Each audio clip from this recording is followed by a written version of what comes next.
தற்போதைய அண்மை செய்தியை பார்த்துக் கொண்டிருக்கிறோம். பெரியாரை விமர்சிப்பதா என மத்திய நிதியமைச்சர் நிர்மலா சீதாராமனுக்கு தாவேக தலைவர் விஜய் கேள்வி எழுப்பியிருக்கிறார். நேற்று மாநிலங்களவையில் பதிலளித்து பேசிய மத்திய நிதியமைச்சர் நிர்மலா சீதாராமன் பெரியார் குறித்த சில மேற்கோள்களை காட்டி விமர்சனம் செய்திருந்தார். இது தொடர்பாக தாவேக தலைவர் விஜயனுடைய விமர்சனம் குறித்து கூடுதல் விவரங்களோடு இணைகிறார் சிறப்பு செய்தியாளர் செந்தில் ராஜா. செந்தில், விவரங்கள். பாலவில் 2 தினங்களுக்கு முன்பு மத்திய கல்வி அமைச்சரான தர்மேந்திர பிரதான் திமுக எம்பிக்களை பார்த்து ஜனநாயகமற்றவர்கள், அநாகரிகமானவர்கள் என்ற முறையில் பேசியிருந்தார். இதற்கு கடும் எதிர்ப்பு கிளம்பி இருந்தது. மேலும் திமுக எம்பிக்கள், தமிழ் எம்பிக்கள் அதற்கு மன்னிப்பு கேட்க வேண்டும் தன்னுடைய பேச்சுக்கு மத்திய அமைச்சர் என்று கோரிக்கை வைத்திருந்தார்கள்.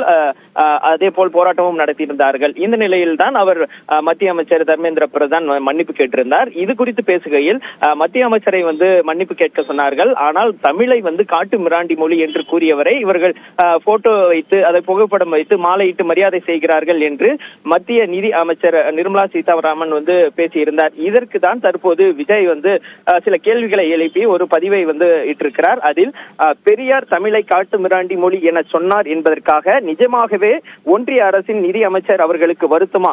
அப்படி எனில் மும்மொழி கொள்கையை தமிழ்நாட்டில் திணிக்காமல் இருக்கலாமே என்ற கேள்வியை எழுப்பியிருக்கிறார். அதே போல் முரண்களை கடந்து எங்கள் கொள்கை தலைவரான பெரியாரை தமிழ்நாடு இன்றும் ஏன் போற்றுகிறது என்பதை சொல்லித்தான் தெரிய வேண்டுமா என்றும் கேட்டிருக்கிறார்.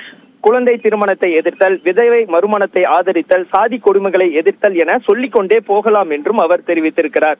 ஒன்றிய அரசின் மீதான விமர்சனங்களை மறைப்பதற்கு கூட பெரியார் தொடர்பான சர்ச்சையை கிளப்பும் அளவுக்கு வலுவான தலைவராக இன்றும் பெரியார் இருக்கிறார் என்று குறிப்பிட்டிருக்கிறார். இது போதாதா அவரை ஏன் தமிழ்நாடு மாலை மரியாதை செய்து போற்றுகிறது என்பதற்கு என்று கூறி இறுதியாக பெரியார் போற்றுதும் பெரியார் சிந்தனை போற்றுதும் என்று தன்னுடைய அந்த பதிவை முடித்திருக்கிறார்.